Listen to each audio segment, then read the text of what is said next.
दोस्तों नमस्कार। दोस्तों आज का विषय इस बात पर है कि जब भी किसी थाने में कोई मुकदमा किसी संज्ञेय अपराध में लिखा जाता है और उसके साथ में हो सकता है कोई असंज्ञेय धारा भी जुड़ी हो, किसी गंभीर धारा में मुकदमा लिखा जाता है और उसमें जब इन्वेस्टिगेशन होता है तो इन्वेस्टिगेशन होने के बाद आरोप पत्र किसी असंज्ञेय धारा में आता है।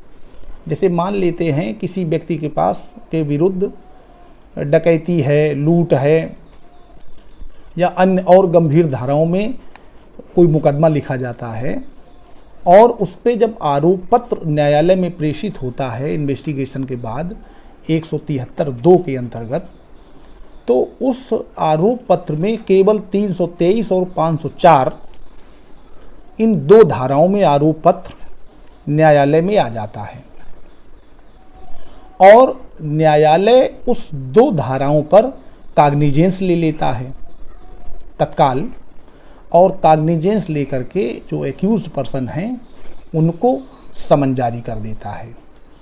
तो ऐसी स्थिति में क्या इलीगलिटी है, क्या ऐसी कमी है जो उस केस को हम माननीय उच्च न्यायालय से सेटिसाइड करा सकें या उस काग्निजेंस आर्डर को शून्य घोषित करवा दें, माने उसको सेटिसाइड करा दें। दोस्तों अब इस स्थिति में हम धारा 2D CRPC देखते हैं। 2D माने कंप्लेंट केस। तो कंप्लेंट केस का अर्थ है कि जब कोई व्यक्ति कोई शिकायत मजिस्ट्रेट के समक्ष प्रस्तुत करता है, उस कंडीशन में वो कंप्लेंट है।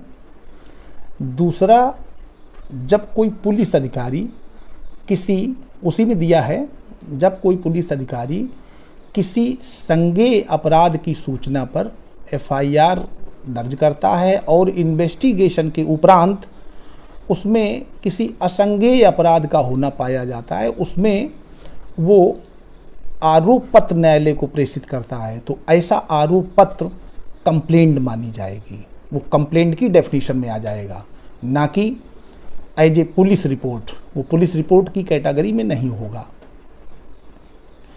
तो इन दो स्थितियों में कंप्लेंट की जो प्रोसीजर है वो ये है कि कोई भी कंप्लेंट आती है तो मजिस्ट्रेट उस पर सबसे पहले परिवादी की परीक्षा करते हैं, माने सेक्शन 200 CRPC के अंतर्गत परिवादी की परीक्षा करने के बाद उसमें इंक्वायरी करते हैं, माने और साक्षियों की परीक्षा करते हैं 202 में, और 202 में और एविडेंस लेने के बाद उस पर 204 में वो आदेशिका जारी कर देते हैं।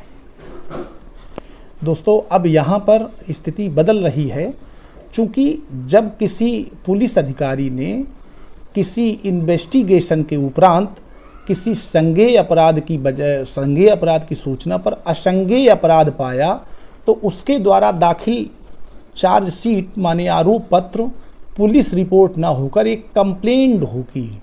तो जो वो कंप्लेंट है तो उस कंप्लेंट पर सीधे सीधे काग्निजेंस नहीं लिया जा सकता। अगर काग्निजेंस लिया गया है तो वो इलीगल है, उसको एज ए कंप्लेंट ट्रीट किया जाएगा। हाँ, ये हो सकता है कि उसमें 200 CRPC की परीक्षा ना की जाए, लेकिन 202 में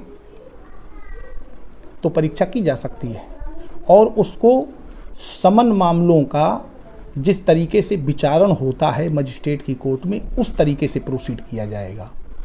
माने उसमें ये मान लेते हैं कि एक्यूज्ड को बुला भी लिया गया है, तो एक्यूज्ड को बुला लेने के बाद उसमें चार्ज फ्रेम नहीं होगा, सीधे सीधे 207 का अनुपालन वाली जो कंडीशन होती है वो ना हो करके उसमें 244 की कार्रवाई होगी।